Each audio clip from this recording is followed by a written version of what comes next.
नमस्कार, सियासी अखाड़ा देख रहे हैं आप। मैं हूं आपके साथ वरुण गोयल। हरियाणा की राजनीति में अब रैलियों का समय तेज हो चला है।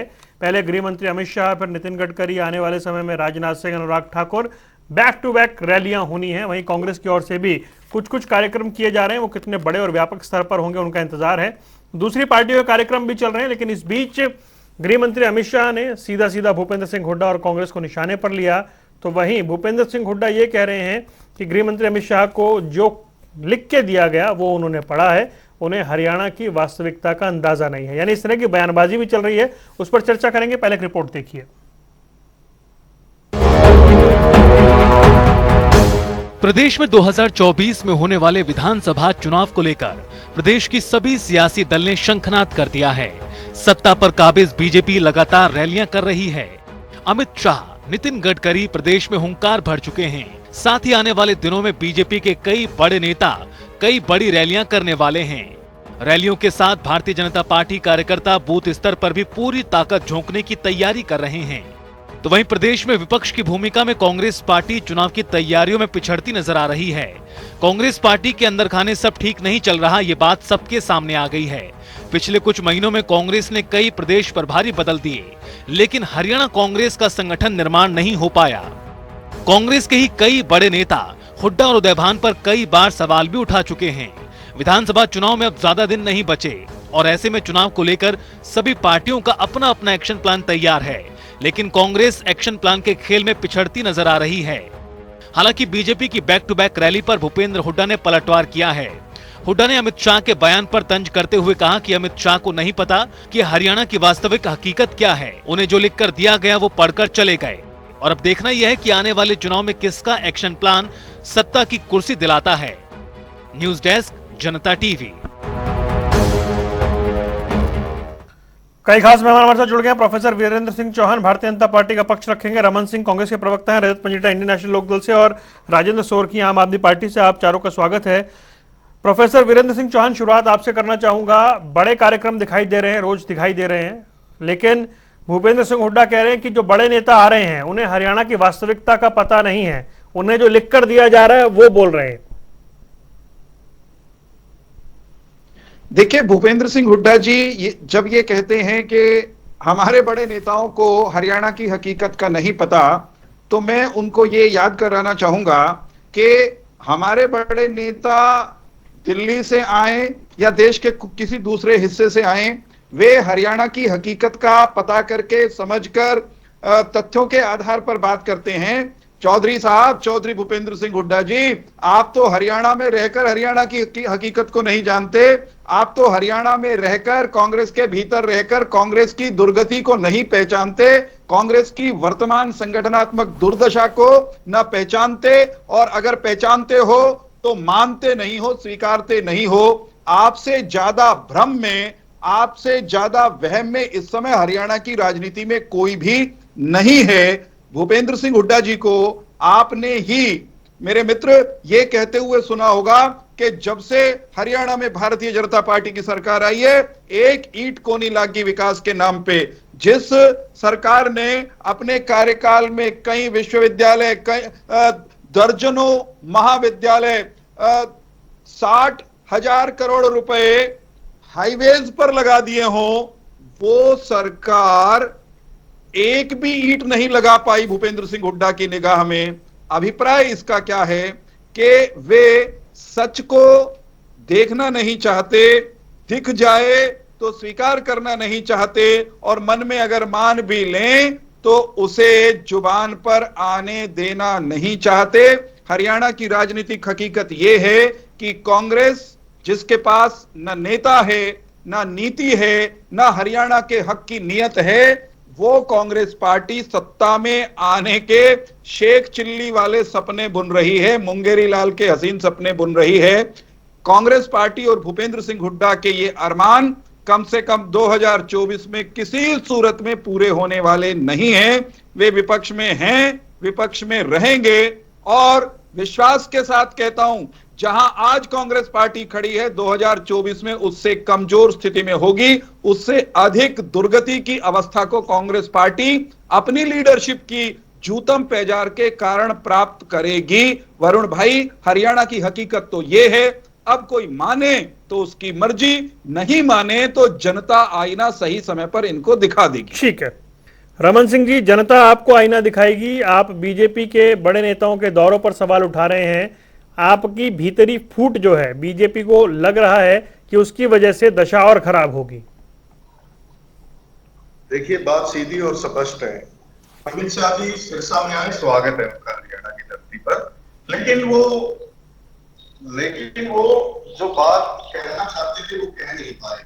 सिरसा को, पूरे हरियाणा को मिला क्या? पूरे सिरसा को बंधक बना लिया गया, सरपंचों को गांव में कैद कर दिया। दूसरी बात, अमित शाह जी अगर मेरे हरियाणा को लेकर किसानों के बारे में कुछ बोलते तो हम उनका स्वागत करते। जो किसान इन्होंने ऐसे चौराहे पे खड़े कर दिए हैं, नियंत्रण किसानों पे लाठियां बांधी गई, मुकदमे दर्ज किए गए अगर किसान अपना हक मांगने आए। अगर अमित शाह जी बेरोजगारी पे बोलते, मेरे हरियाणा के युवाओं पे बोलते, जिसमें इस सरकार में 30 से 35 बार पेपर लीक हुए हैं, अगर वो उस पे कुछ बोलते तो हम उनका स्वागत करते। अगर मेरे प्रांत के बारे में अमित शाह जी एक बात कहते हैं कि 1 मेडल 3 मेडल में से हरियाणा से है, मैं एक बात पूछना चाह रहा हूं, जब ये बेटियां हरियाणा की न्याय मांग रही थी, इन बेटियों को रौंदा गया, घसीटा गया, पीटा गया, और जो कि दिल्ली पुलिस अमित शाह के अधीन है, वो दिल्ली पुलिस ब्रजभूषण के साथ खड़ी थी। मैं एक बात पूछना चाहता हूं, बेटियों पे क्यों नहीं बोले? दूसरी बात, ये सरकार सिर्फ और सिर्फ जुमलों की सरकार है। सिर्फ और सिर्फ इस रैली से एक इनकी बुखलाहट दिखाई दी कि भूपेंद्र सिंह हुड्डा से घबराए हुए हैं, क्योंकि सिरसा की रैली में सिर्फ अमित शाह ने माननीय भूपेंद्र सिंह हुड्डा जी की आलोचना करने के सिवा कुछ नहीं किया। तो इससे साफ दिखाई देता है कि ये सरकार आज अपनी जमीन खो चुकी है और इनको कुछ दिखाई नहीं देता। हाँ, अगर मेरे अमित शाह जी, हम तो कहेंगे देश के गृह मंत्री गौरव का पद है, हम एक बात और कहेंगे, अगर वो देश के लिए, हरियाणा के लिए कुछ ऐसा करके जाते तो हम उनका स्वागत भी करते। लेकिन उन्होंने तो 2 ही रैली के मकसद थे, सिरसा को बंधक बना लिया और भूपेंद्र सिंह हुड्डा जी की आलोचना की। ठीक है, उससे कुछ हासिल नहीं होता, क्योंकि बीजेपी अपनी जमीन गंवा चुकी है और ये जुमले बहुत चल चुके हैं, अब नहीं चलेंगे। दूसरी बात, इनको नेता नहीं दिखाई देते। कांग्रेस में बहुत नेता हैं, शायद मेरे बड़े भाई हैं चौहान जी, मैं इनका सम्मान भी करता हूं क्योंकि हम एक ही जिले से आते हैं। लेकिन वीरेंद्र बड़े भाई, आप नेता देखिए, नेताओं की कमी नहीं है हरियाणा कांग्रेस में। नाम तो बताओ। कांग्रेस मजबूत है और आप चिंता ना करें, नेताओं की कमी नहीं है रमन भाई, नाम बताइए ना। और नामों की कमी क्या? भूपेंद्र सिंह हुड्डा जी नहीं दिखाई देते, अमित शाह को दिखाई देते हैं, हरियाणा के बीजेपी के प्रवक्ताओं को दिखाई नहीं देते, उदयभान जी दिखाई नहीं देते। इतनी बड़ी लीडरशिप है और आप लोगों को कुछ दिखाई नहीं देता। कोई बात नहीं, घबराए हुए हम समझते हैं, नाम आपने वही लिए दो। दूसरी बात मैं आपको एक चीज बता दूं, आज गडकरी जी आए, उनका भी स्वागत है हरियाणा की धरती पर। कहां से? 9 साल से गडकरी जी का हरियाणा की जनता ने बड़ा इंतजार किया। चुनाव सर पे आ गए तो आज पता नहीं कौन से उद्घाटन करके चले गए। पहले आपसे हरियाणा में कुछ सड़कें, कुछ प्रोफेसर 1 मिनट और दीजिए। देखिए मेरी बात सुनिए, विषय बड़ा गंभीर होता है, कई बार उस पर बोलना जरूरी है, विपक्ष में हम लोग हैं।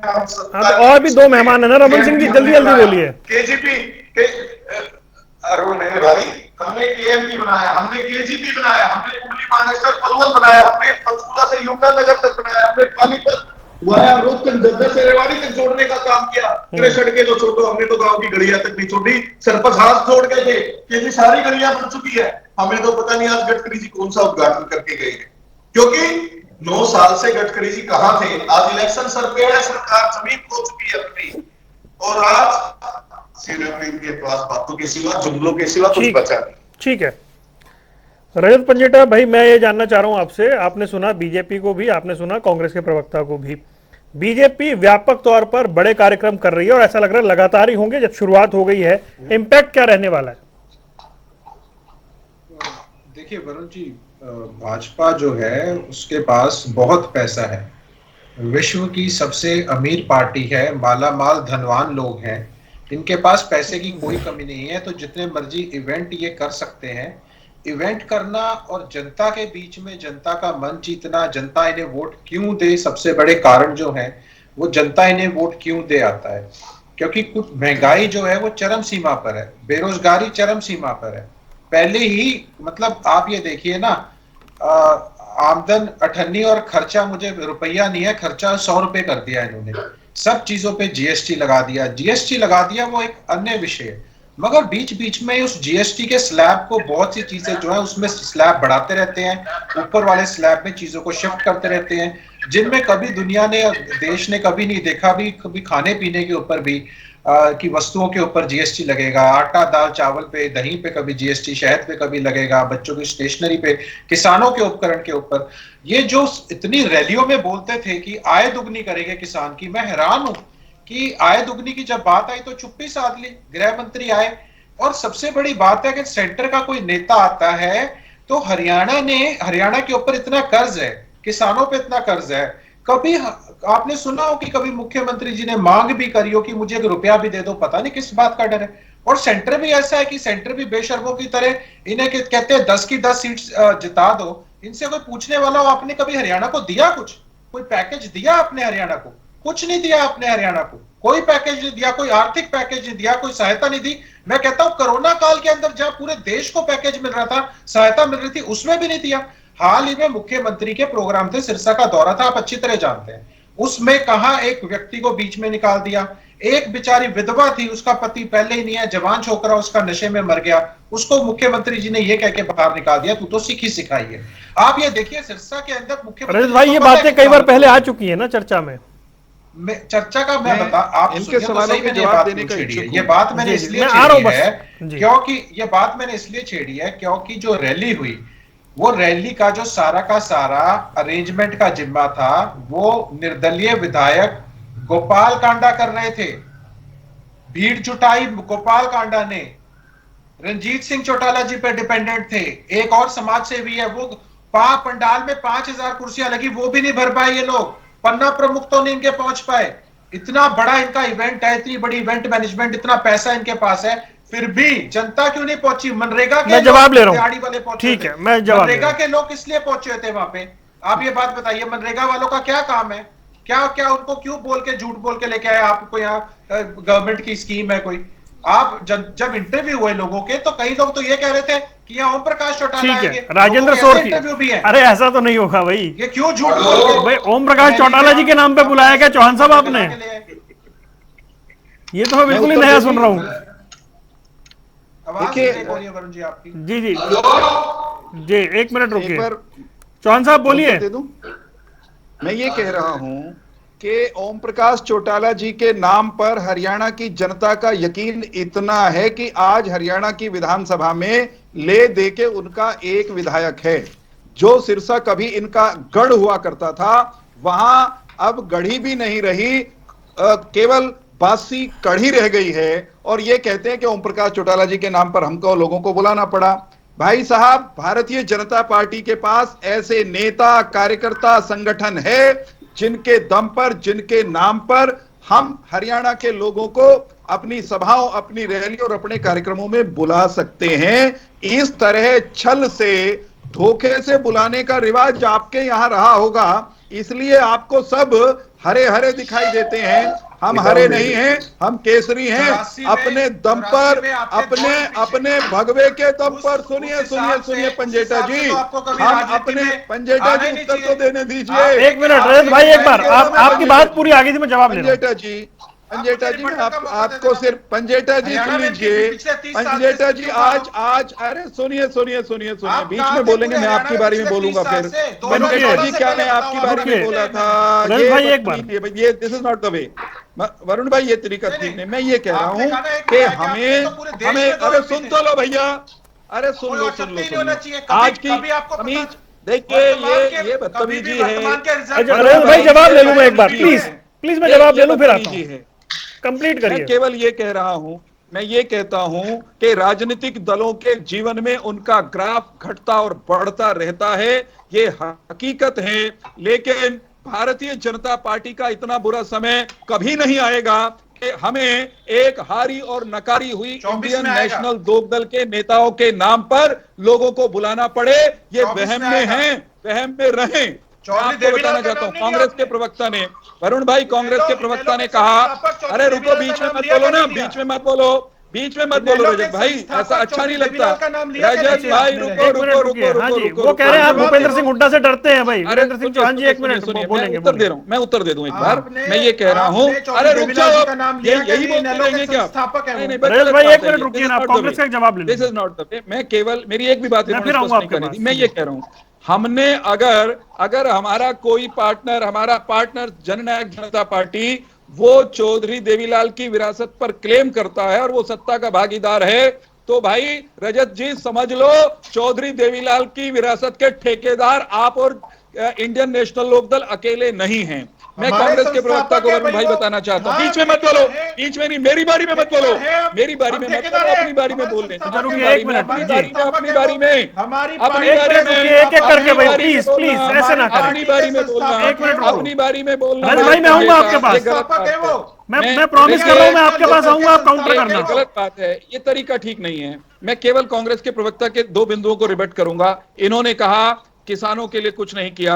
भाई साहब, किसानों के लिए स्वामीनाथन आयोग की वह रिपोर्ट जिसको आपने कई साल तक खूंटी पर टांगे रखा, भूपेंद्र सिंह हुड्डा उनके ऊपर कुंडली मारकर बैठे रहे, उस रिपोर्ट को लागू किया।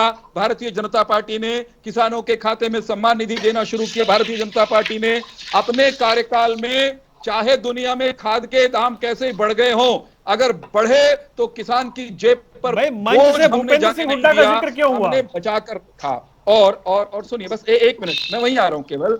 एक इन्होंने कहा जवानों के लिए कुछ नहीं किया, जवानों का जिक्र करते अमित शाह तो अच्छा रहता।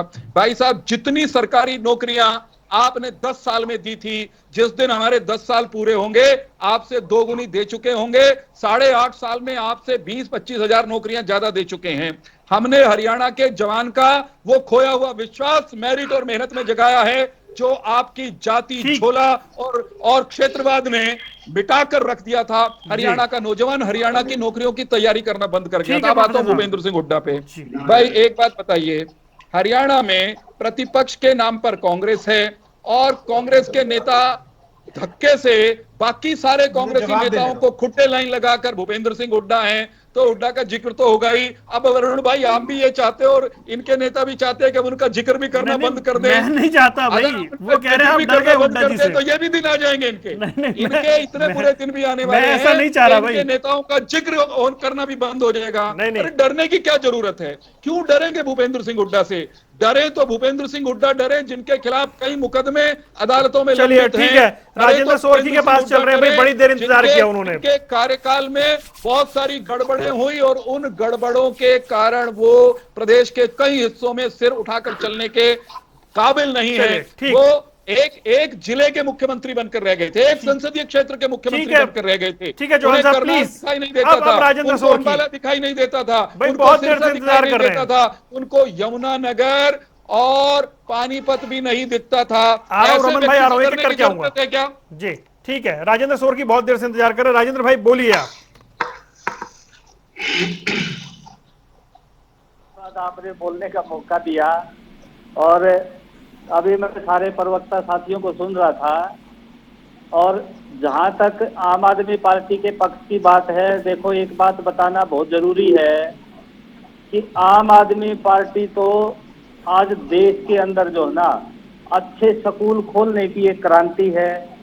पूरे देश के अंदर, प्रदेश के अंदर अच्छे हॉस्पिटल खोलने की क्रांति है। अच्छा, बड़ी देर बाद बोल रहे हैं, रुकिए चौहान साहब। स्वास्थ्य मंत्री जेल में। चौहान साहब, आप सुन लो एक बार, ये सुन लो क्रांति आप। आपकी, ये आपकी क्रांति, अच्छा, ये भी जोड़ के बताइए। बहुत देर बाद बोल रहे हैं, बोलने दीजिए थोड़ी देर। आप अपनी और पूरे आजादी के बाद आज तक जो देश को गर्त में रखा हुआ है या देश को एक विकसित राष्ट्र नहीं बनने दिया गया, हिंदुस्तान को दुनिया में नंबर 1 देश बनाने की क्रांति आज आम आदमी पार्टी है।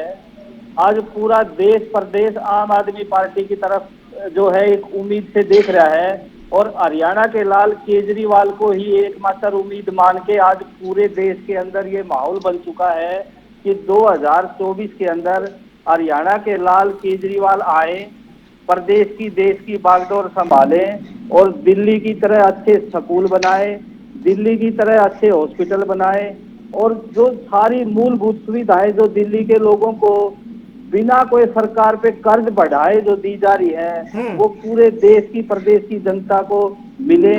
उनका जो वाजिब हक है, जनता का अपना अधिकार जो है जनता को बिल्कुल निर्बाध मिले।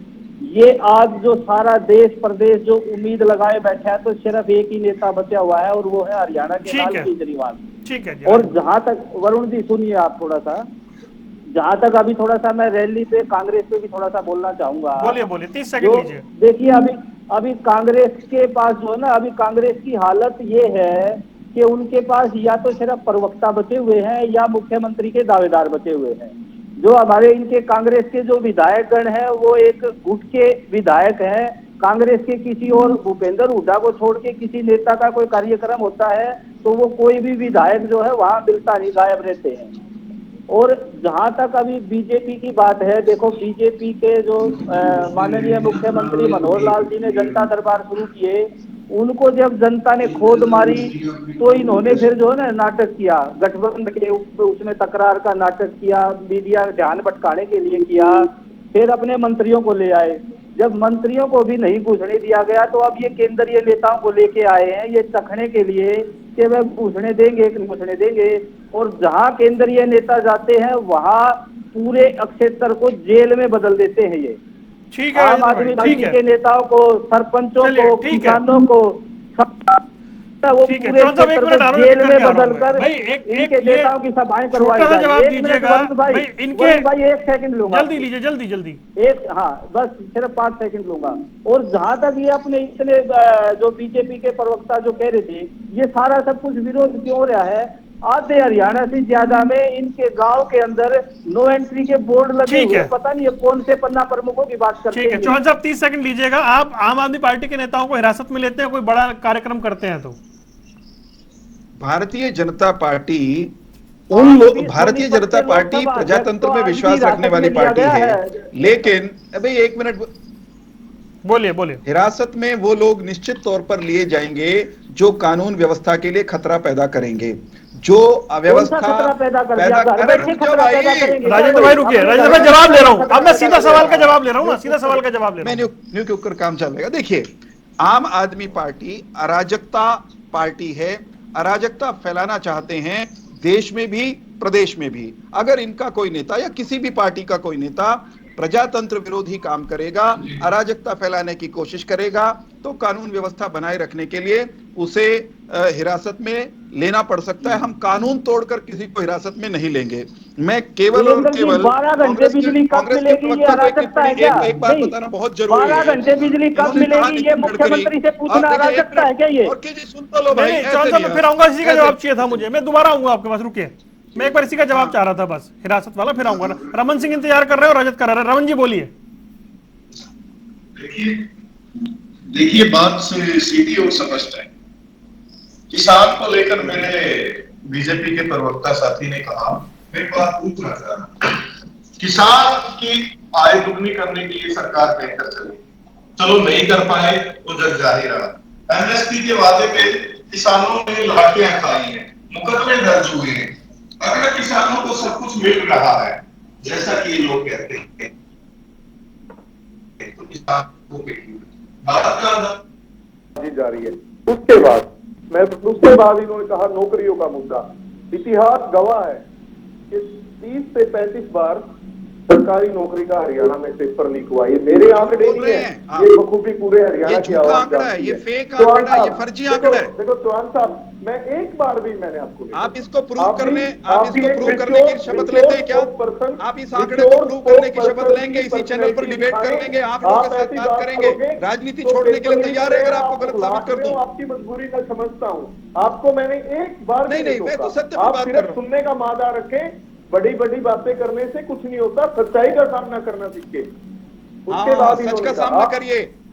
वरुण भाई एक डिबेट रख लीजिए जिसमें पेपर कौन से लीक हुए उस पर बात करेंगे, और इनसे शपथ ले लीजिए कि ये राजनीति छोड़ देंगे अगर झूठ साबित हुए तो। आप बैठिए आराम से, मैं समझता हूँ आपकी पीड़ा। बेटी, हरियाणा में भूपेंद्र सिंह हुड्डा जी 36 बिरादरी के नेता हैं।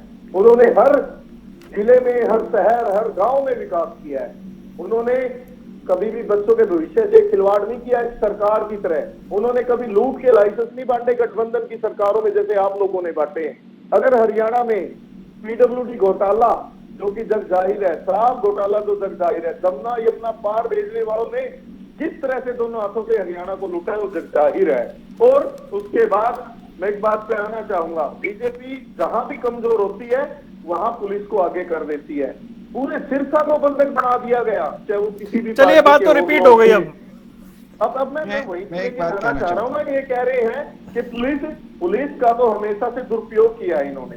ठीक है, जब भी ये लोग कमजोर हो जाते हैं पुलिस को आगे कर देते हैं, आज 20 तारीख आगे है, कर देते हैं, नेताओं के घरों पे भेज देते हैं। अरे भाई, आप कहें अगर 5-10 साल विकास किया है तो विकास के नाम। ठीक है रमन भाई, ठीक है, मैं इसका जवाब ले रहा हूँ, इसका जवाब ले रहा हूँ। 1 मिनट आ रहा हूँ, ठीक है, रुकिए भाई। जाति धर्म पे चुनाव लड़ने छोड़ दे, क्योंकि वो काट की हांडी हरियाणा में कहावत है, रोज रोज नहीं कटती, एक दिन जल जाती है। ठीक है, अगर विकास किया है तो 10 साल विकास। रजत कुछ कहना चाह रहे हैं, फिर जवाब लेता हूँ आपसे। चौहान साहब जी, रजत बोलिए। देखिए वरुण जी, मैं किसी की यहाँ बुराई करने के लिए नहीं बैठा और ना मैं ऐसी राजनीति में विश्वास करता हूँ। अगर हम अच्छे होंगे, हमारे पिछले काम अच्छे होंगे तो आगे जनता हमें दोबारा मौका देगी। मैं शुरुआत यहाँ से करना चाहता हूँ। 84 के अंदर भाजपा के सिर्फ 2 MP होते थे, तो उस हिसाब से तो कभी भाजपा को सत्ता में आना नहीं चाहिए। एक मुझे रिजल्ट बता तो पहले कह चुका हूं महाराज, उस बात को रिपीट कर रहे हो। एक इलेक्शन का रिजल्ट बीच में नहीं बोले आप, मेरे को खत्म करने दीजिए। कोई, मैंने आपको बोला मैं आपकी बुराई मैंने तो करने के लिए बैठा। पहले कह दिया, भाजपा का लगा रहे हैं मैं आपकी बुराई करने के लिए बैठा ही नहीं। चौहान साहब, मेरी आप बात तो सुनिए। आप पिछले 30 साल के भाजपा का इतिहास उठा लीजिए हरियाणा के अंदर, उस हिसाब से तो भाजपा को 2014 में आना ही नहीं चाहिए था। अगर आप आए हैं तो अच्छी बात है, मैं आपको सुनिए, आप, मैं आपकी बुराई नहीं कर रहा। हमारी किस सर्कमस्टेंसेस में पार्टी टूटी, भीतरघात हुआ, वो किसी से छुपा नहीं है। पहली बात, आपने कहा आप चौधरी देवीलाल जी के ठेकेदार हैं। क्या आप भगवान श्री राम के ठेकेदार हैं?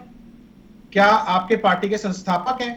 चौधरी देवीलाल जी हमारी पार्टी, हमने कभी नहीं कहा भाई, आप मुझे बोले दीजिए तो। सुनिए आप, चौधरी स्वर्गीय ताऊ देवीलाल जी हमारी पार्टी के संस्थापक हैं। हो सकता है उस बुजुर्ग से रंजीत चौटाला जी या ओम प्रकाश चौटाला जी के नाम में थोड़ा डिफरेंस आ गया हो, लेकिन ना समझो, लेकिन उसने ये बोल दिया जब उससे पूछा गया कि भैया मैं तो चौटाला साहब के लिए आया, तो हो सकता है ये एरर हो गया हो। लेकिन जितनी आपने पुलिस की व्यवस्था, पूरे हरियाणा की पुलिस, कांस्टेबल, डीएसपी, एसपी से लेके, अगर आपकी रैली इतनी वो होती तो पूरे शहर की व्यवस्था को संभालने की बजाय पूरे आपके रैली स्थल को संभालने में ना लगी होती वो। तो आपका ये जो इवेंट मैनेजमेंट थी, आप मान लीजिए वो फ्लॉप मैनेजमेंट थी, वरना पूरा सिरसा आपके पास आता। नहीं आया, कोई बात नहीं। अब मैं आता हूं मुख्य मुद्दों के ऊपर। देखिए वरुण जी, ये अगर तो इनसे बात करें, मेरी बारी थी आज आप जवाब दीजिएगा, आ रहा हूं मैं। बेरोजगारी 37% बता दीजिए क्यों है? कर्ज हरियाणा पे 4.25 लाख क्यों है? नशा क्यों बढ़ रहा है? सरपंच ई टेंडरिंग, भ्रष्टाचार, आंगनबाड़ी, खिलाड़ी, स्कूल 5000 बंद, अग्निवीर योजना, परिवार पहचान पत्र में परिवार सारे आपको परेशान कर दिया आपने। 27 रुपए किसान क्या है क्यों है? ओपीएस वाला बता दीजिए, डॉक्टर की एमबीबीएस पॉलिसी, बॉन्ड पॉलिसी, इसके लिए अलग डिबेट रखेंगे भाई, इतना समय तो नहीं होगा मेरे पास। बीपीएल कार्ड के बारे में बता दीजिए, हरियाणा में पीने का पानी क्यों नहीं है? एसवाइएल कब आएगी? मैं जो डिबेट में सवाल है उनके उत्तर देना चाहता हूं, मुझे अवसर दीजिए कृपा करके। स्वामीनाथन रिपोर्ट कब लागू करेंगे? एक बार आप वही गलत भाई आ गई बात, समझिए, फिर समय कम हो जाता है। आपने आशा योजना, आपने डीजल महंगा क्यों किया? आपने सिलेंडर महंगा क्यों किया? आपने तेल महंगा क्यों किया? आपने रुक जाओ। अच्छा चौहान साहब, मेरी गुजारिश है उतने विस्तार में मत जाइएगा, समय उतना नहीं है मेरे पास। मुझे केवल ये बताना है कि जो ये कह रहे हैं कि नितिन गडकरी कहां थे और नितिन गडकरी क्या देकर गए। नितिन गडकरी जी ने आज बताया कि 2024 तक हरियाणा में 100 प्रोजेक्ट 2024 दिसंबर तक पूरे होने के लिए सरकार काम कर रही है, केंद्र की, उनका मंत्रालय। इनमें से 2200 किलोमीटर की और 47,000 करोड़ रुपए की 51 परियोजनाएं पूरी हो चुकी हैं। कांग्रेसी और ये जो हमारे इनेलो के प्रवक्ता हैं, इनके नेता, इनको दिखाई नहीं देती। 830 किलोमीटर की 35,000 करोड़ रुपए की 30 परियोजनाओं पर काम प्रगति पर है। 756 किलोमीटर की 20,000 करोड़ रुपए की 19 परियोजनाओं की 14। अरे रुक तो जाओ यार, बीच में ना बोलो ना। अरे रुक तो जाओ एक वहाँ बार। टोल लिया जाता है ना भारी। रुको रुको रुको रुको रुको रुको रुको, this is not the way, this is not Rajat the भाई वे, एक मिनट अब जवाब देने दीजिए। Not the way. रुक जाओ। 756 किलोमीटर की 20,000 करोड़ रुपए की 19 परियोजनाओं पर उनकी डिटेल्ड प्रोजेक्ट रिपोर्ट तैयार की जा रही है। 100 प्रोजेक्ट और 2 लाख करोड़ रुपए का काम दिसंबर 2024 तक हरियाणा में हो चुका होगा। इसमें 51 पूरे हो चुके हैं। उसके बावजूद ये कहते हैं नितिन गडकरी कहां थे? अरे रुको रुको रुको यार, रुक जाओ यार, अरे रुको भाई, ये क्या बेवकूफी है? अरे बेवकूफी क्या है ये? नहीं नहीं भाई, सभ्य भाषा में चर्चा करेंगे, बिल्कुल नहीं। एक मिनट बिल्कुल संवाद जो है वो पूरी तरीके से शिष्टाचार के दायरे में रखिए। रजत भाई एक बार रुकिए। वरुण भाई एक बात कह लेने दीजिए। आ रहा हूँ राजेंद्र जी, आ रहा हूँ, कोशिश पूरी रहेगी मेरी। नितिन भाई नहीं, देखिए वरुण भाई केवल मैं ये जानना चाहता हूँ, ये कह रहे हूँ कि ये कह रहे हैं, देखो ये बीच में बोल रहे हैं, मैं इनकी बारी में नहीं बोला था। मैं मुझे एक बात पूरी करने दीजिए, एक वाक्य पूरा करने दो। अरे सुन लो भाई, मैं ये कह रहा हूँ, अरे सुन लो, हम ऐसे नहीं भी एक एक करके चर्चा बिल्कुल अच्छी चल रही थी, अंत में क्या हो गया ये? रुकिए। अच्छा चौहान साहब 30 सेकंड लीजिए। मैं 30 सेकंड लूंगा। मैं केवल ये कह रहा हूं, जो सरकार, जो केंद्र का परिवहन मंत्रालय 100 परियोजनाओं पर हरियाणा में काम कर रहा हो, 51 पूरी कर चुका हो, 35 पर तेजी से काम चल रहा हो, उसको इंडियन नेशनल लोकदल और कांग्रेस के प्रवक्ता कहते हैं कि उसने कुछ नहीं किया। इसका अर्थ यह है कि कोरे झूठे हैं, कोरे झूठे हैं, कोरे झूठे। अरे रुक जाओ ना, रुको ना, मेरा उत्तर है ना, मेरा उत्तर तो मुझे देने दो ना, आपके हिसाब से नहीं दूंगा। मैं ये जानना चाहता हूँ, मैं ये जानना चाहता हूँ। अरे रुक जाओ रुक जाओ रुक जाओ रुक जाओ रुक जाओ। ये वो झूठे लोग हैं, ये वो झूठे लोग हैं वरुण भाई, ये वो झूठे लोग हैं, ये वो झूठे लोग हैं, ये वो झूठे लोग हैं, ये वो झूठे लोग हैं, ये वो झूठे लोग। रुकिए भाई, एक बार राजेंद्र के पास जा रहा हूँ, समय थोड़ा कम है, एक मिनट चाहिए। मैं नहीं, देखिए मेरी बारी में ये हर वाक्य पे बोल रहे हैं, मेरी एक वाक्य पे। जो हरियाणा के विपक्षी झूठे नेता और कार्यकर्ता नितिन गडकरी के मंत्रालय के बनाए हुए हाईवे पर चलते हैं, वो चैनल पर आकर ये कहते हैं कि हाईवे बने ही नहीं। रुक जाइए वीरेंद्र जी, हो गया बस। नहीं ऐसा नहीं है जी, मैं बोल रहा हूँ आपको ही पूरा मौका दिया, ये ना करें आप, कम से कम मेरे पे ऐसा आरोप ना लगाएं। राजेंद्र भाई मुझे एक बात बताएं, ठीक है रुक जाइए, राजेंद्र की बारी है। राजेंद्र भाई मुझे एक बात बताएं, आप लोग कार्यक्रम जो भी होते हैं उसमें खलल डालने की कोशिश करते हैं क्या? 36 बिरादरी के मुद्दों के साथ वरुण भाई कोई खलल नहीं डाली आज तक। आम आदमी पार्टी के किसी भी नेता ने, कोई किसी कार्यकर्ता ने कोई खलल नहीं डाली आज तक। इनको आम आदमी पार्टी से एक स्वाभाविक भय है। आम आदमी पार्टी के लोग जो है वो आंदोलन से निकले हुए लोग हैं, ईमानदार कट्टर ईमानदार आम आदमी पार्टी की विचारधारा है, और इनको आम आदमी पार्टी से भय है। ये हरियाणा में जो है ना, चले मैं माफी चाहता हूँ सर, समय इतना ही है मेरे पास, मैं माफी चाहता हूँ। सियासी अखाड़ा अब इसी तरह गरमाएगा। आप चारों मेहमानों का जुड़ने के लिए बहुत बहुत शुक्रिया। तो बात हम कर रहे थे हरियाणा में रैलियां, उनका मूड और उसको लेकर आ रहे रिएक्शन की। रुकने कुछ देर के लिए, खबरों का सिलसिला लगातार जारी है।